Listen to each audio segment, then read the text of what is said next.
What's up, Collide? Y'all ever find something that you love so much that you just literally can't stop talking about it? You know what I mean? Like you grow to care so much about that thing that you can't help but talk about it with all of the people that you come in contact with. For me, recently, I discovered the blessing that is YouTube TV. See, I love watching TV, especially sports, but I was messing around with like the different streaming platforms and cable, and when I found YouTube TV, kid you not, I told everyone. You would have thought that I was sponsored by YouTube TV. That's how much I talked about it. Y'all ever get like that with something? Right? Here's what I want you to do. I want you to turn to the person next to you, tell them something that you really, really love right now that you can't stop talking about. Go.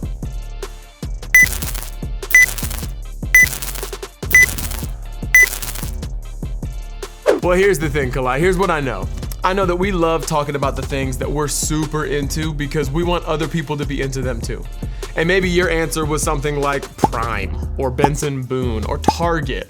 And a lot of times when we're talking about these things, you know what we usually end up saying in one way or another? Oh, you've got to try it. Or, oh, you got to listen to their new album. Or it's so much better than Walmart, right? We're trying to get that person to love the thing we love because the thing that we love, it's had a positive impact on our life in some way, and we want it to have a positive impact for them too. So then why is the idea of talking about Jesus so intimidating? Why is it so easy for us to say, oh, you're still drinking Powerade, dude? No, switch to Prime, it's way better. But it's so hard to say, oh, you're still trying to be perfect and control everything in your life?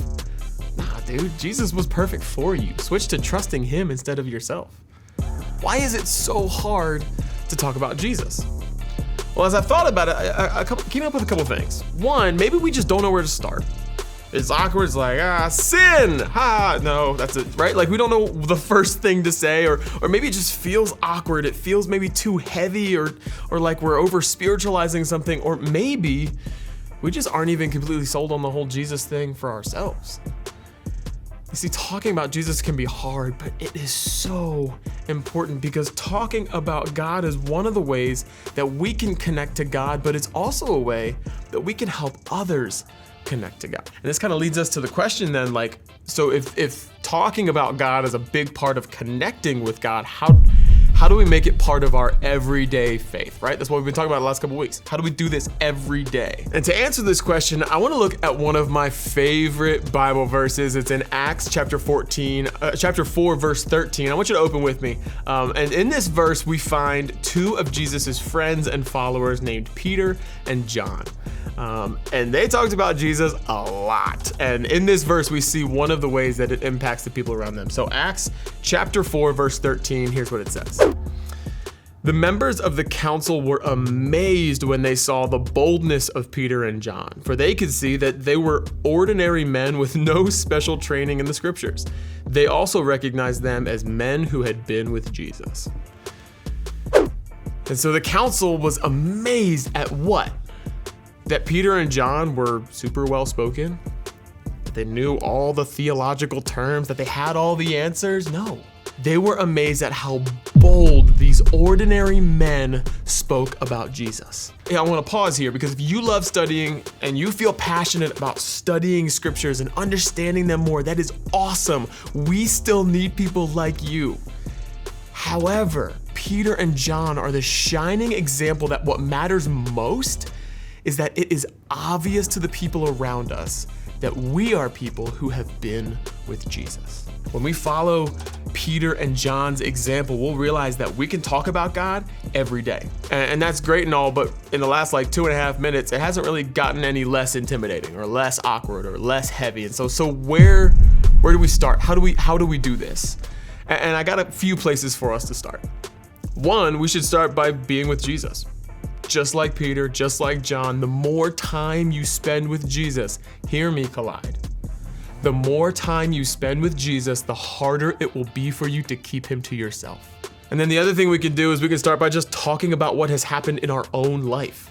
How did you get introduced to Jesus? How is your life different now that you know Jesus? What's the hardest part about following Jesus for you? These are the things that make Jesus real and human to the people around us, our own experiences. And maybe you're sitting here today and you don't really have a lot of those experiences. Maybe you're not following Jesus right now, or maybe you're just kind of on the fence, you're not sure about that. If that's you, I encourage you to start by talking about what makes you unsure. Share your questions, share your doubts and your confusion with a trusted friend or adult in your life, or your small group leader here today in Collide. Because here's what I know: the more we share our thoughts, our experiences, and even our questions about God with others, the more we'll be challenged to keep talking and growing and getting to know God for ourselves. Because Collide, we can talk about God every day. So as we get ready to go to groups and into our week, I want you to think about one thing, just one thing about God that you can share with someone else. Because we can talk about God every day. Collide, we love you, and we'll see you next time.